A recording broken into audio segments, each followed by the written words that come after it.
వేదిక మీద ఉన్న పెద్దలు కోదండం సార్, కేఎస్ గారు, కాశీం, మిగతా మిత్రులందరికీ పాలధార పాట గద్దరన్న కోసం అనేక మంది గద్దరన్నలు రాసిన పాటలు ఉన్నాయి. మీరు పాడుతుంటే పాట సౌందర్యం తెలుస్తుంది, పాటలు చదువుతుంటే తెలియదు, పాటలు వింటుంటే తెలుస్తుంది, పాటలు పాడుతున్నప్పుడు తెలుస్తుంది, ఒక్కొక్కరి గొంతు మోగుతుంటే తెలుస్తుంది. గద్దరన్న ప్రత్యేకత కూడా అదే. కానీ ఆశ్చర్యంగానే కవిత్వం కూడా రాసినాడు. కవిత్వం రాసినప్పుడల్లా చిన్నపిల్లల్లాగా అరే నేను కవిత్వం రాసినరా అని చెప్పేటాడు. ఆశ్చర్యంగా ఉండేది అనేది. ఎందుకు అని అంటే కవిత్వం రాసినోడు గొప్పోడు అనేది చలామణిలో ఉంది.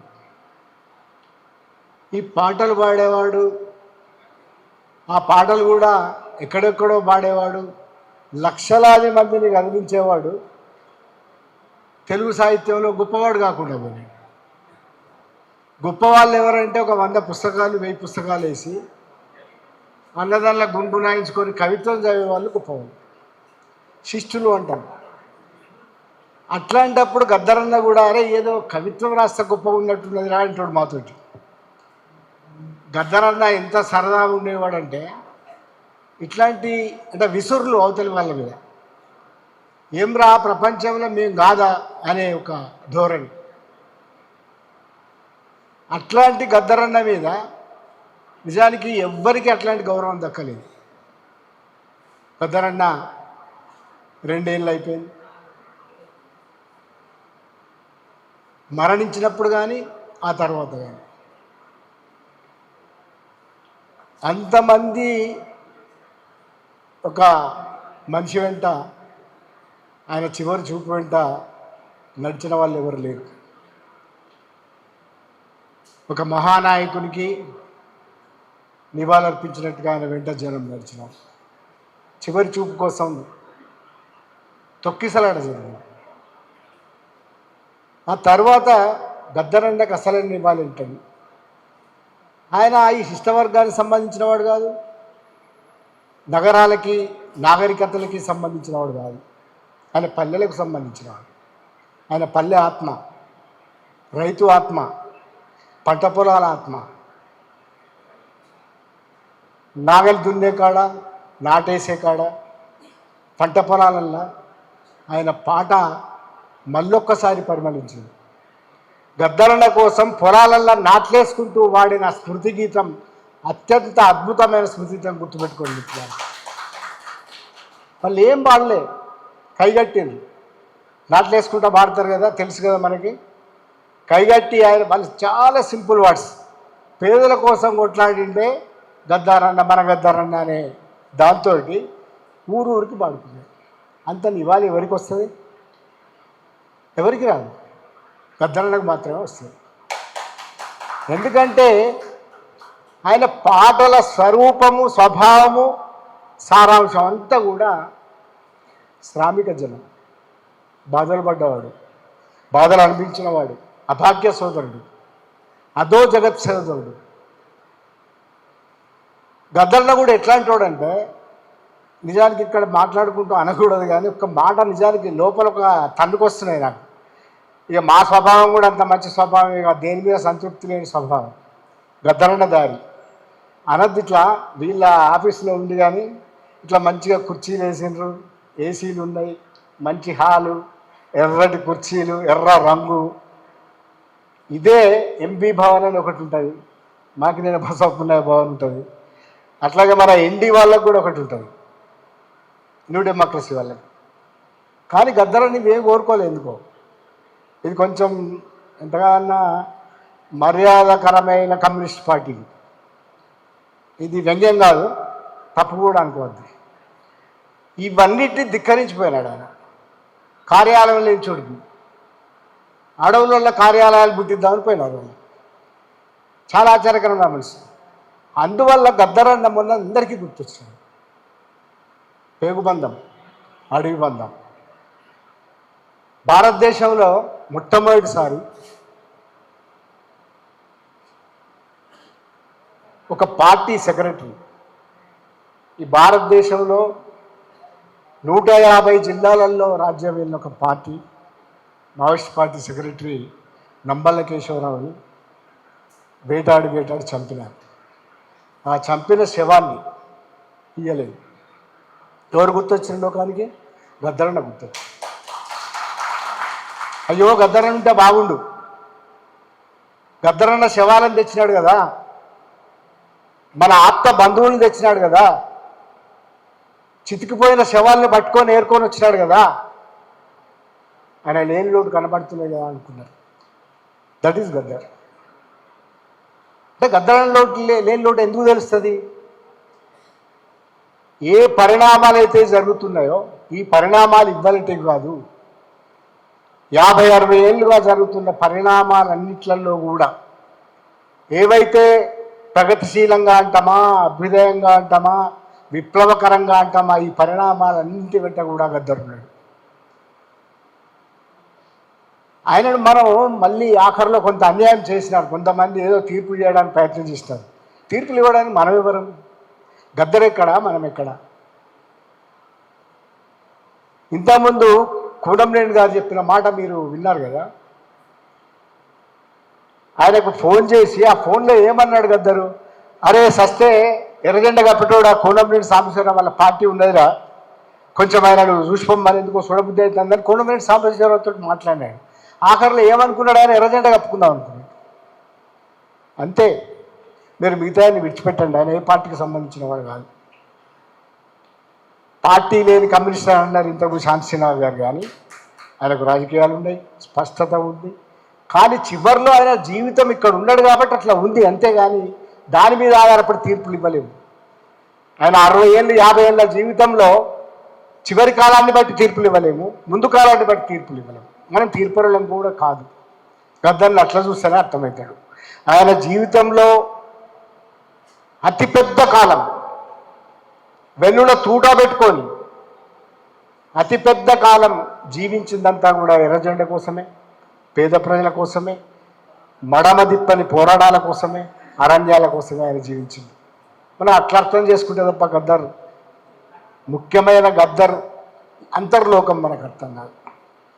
అట్లాంటి గద్దర్ మీద మీరందరూ అద్భుతమైన పాటలు రాసినారు. ఆయన 4 రోజులు అంటున్నాడు సూర్యం, 2 రోజుల ముందు పంపించారు. మల్లారెడ్డి ప్రెస్లో కూర్చున్నాడు, 2 రోజుల ముందు పంపించేది ఇంత పెద్దది. చదువు అంటే ఏం చదవాలి నేను? నాకు ఆఫీసు అక్కడ కూర్చొని చదివి చాలామందికి అన్యాయం చేసి ఉంటాయి. ఎందుకంటే వాళ్ళ పేర్లు పేర్కోవడం, వాళ్ళని కనీసం ప్రస్తావించడం ఇవన్నీ చేయలేకపోయాను నేను. ఎందుకంటే అది టైం. మల్లన్న ఆఖరికి తెల్లారి మీటింగ్, మల్లన్నకు ఫోన్ చేసి ఏందన్నా మరి ఏం సంగతి, పంపాలా ఏం సంగతి అంటే ఇక పంపనా ఆయన అక్కడ కూర్చొని ఉన్నాడు కాబట్టి రాత్రిపూట పంపితే చేసిండు. ఆయన అద్భుతమైన పాటలు రాసినారు. లోకమంతా నివాళి చెప్పినట్టుగానే మీరు చెప్పి, గద్దరన్న తర్వాత అంటాం కదా, గద్దరన్న శకమని కూనంనేని గారు అన్నారు కదా, గద్దర్ తర్వాత గద్దర్లు పుట్టినారు. మరెవరికి అట్లాంటి గౌరవం దక్కలేదు. జానపదాలను ఉన్నతీకరించి విప్లవీకరించి ప్రజల నుంచి స్వీకరించిన బాణీలను జానపదాలని ప్రజల కోసం అంకితం చేసిన కవులు కళాకారులందరూ పుట్టింది కూడా గద్దర్ తర్వాతనే. గద్దర్ శకంతో, గద్దర్ వారసత్వం.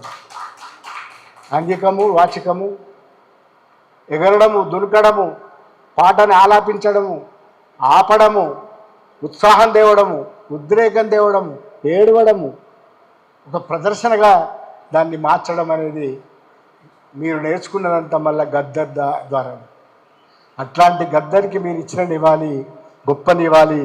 మీ అందరికి కూడా వందనం చేస్తున్నాను నేను. ఒక 2-3 విషయాలు మాత్రం నాకు బాగా గద్దర్ గురించి, నేను కూడా నాలో కూడా ఒక కవో కుకవే ఉన్నాడు కాబట్టి కవిత్వంలో నాకు ఎందుకు బాగా నచ్చింది, చాలా ఆశ్చర్యంగా ఎన్ గోపి కవిత్వం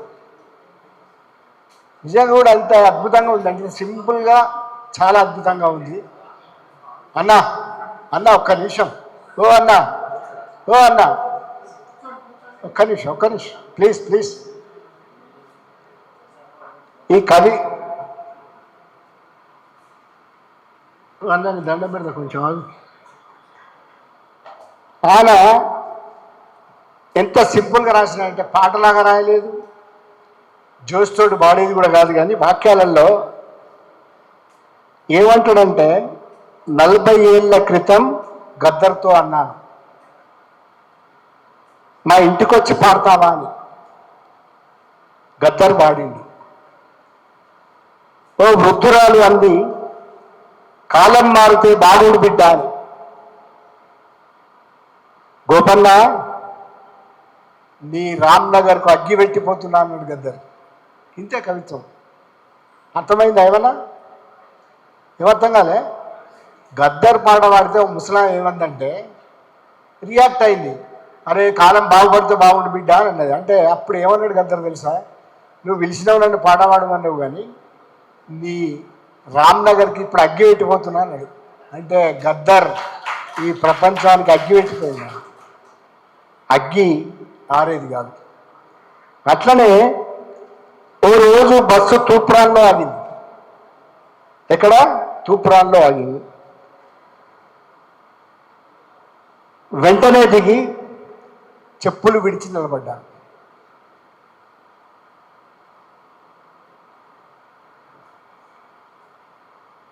అదేంటి అన్నాడు పక్కన. ఇది గద్దర్ పుట్టిన నేల అన్న. బస్సు అవుతున్నది, అర్థమైంది కదా? ఈ కవిత్వం అది ఇది ఇంత సంక్లిష్టంగా ఏం లేదు. కింది దిగిండు, చెప్పులు ఇడిచిండు. ఎందుకైనా చెప్పులు ఇడుస్తున్నావు అంటే ఇది గద్దర్ పుట్టిన నేల అన్నాడు. అది కవిత్వం. గద్దర్ అంటే అది అన్న తర్వాత ఆయన ఏమన్నాడంటే, గోపి ఇవాళ నువ్వు లేకుంటే అన్న తెలంగాణ అంతా చెప్పులు లేకుండా తిరిగి రావాలని ఉంది. అంటే అర్థం ఏమిటంటే ఈ నేలంతా పరివ్యాప్తమై ఉన్నవాడు, ఈ నేలలో వ్యాపించి ఉన్నవాడు, ఈ నేలలో పాటై ప్రవహించి ఇప్పటికీ మన యాదిలో మనాదిలో ఉన్నవాడు గద్దర్. ఆయన చిరంజీవి. మీరు ఎన్నన్నా చెప్పండి, గద్దర్కి మరణం ఉండదు. ఎందుకంటే ఆయన వేసిన ప్రభావం, ఆయన జీవితం ఏం బాపుకున్నాడు గద్దర్? ఏం బాపుకోలేదు.